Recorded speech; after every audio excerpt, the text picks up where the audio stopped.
My name is John Henning. I am a senior here at BSU. I am doing a double major, so I'm majoring in education as well as communications with a focus in video production.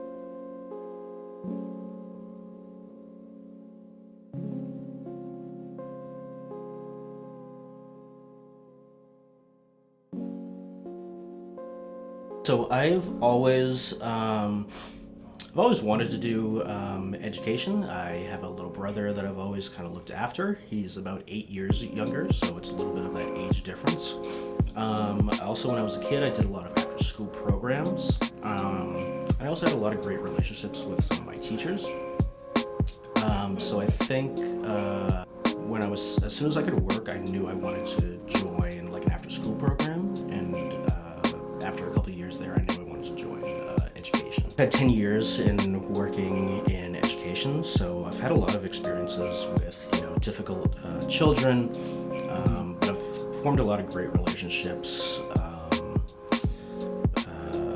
Through COVID, it was definitely difficult adapting to a brand new school environment. That was something that nobody had seen before, so definitely some interesting experiences that I think I could only get in like the real world type thing. The biggest things I think that I also got into education was to give a voice and to almost be there for anybody that needed it. A lot of the times you hear that people don't feel like they have an adult that they can trust, or that maybe nobody really has their back or is in their corner. So I think being somebody that is relatable, approachable, and also being a male figure in education when a lot of people don't have male role models is such an important thing. So to be able to almost give back in that way is very rewarding.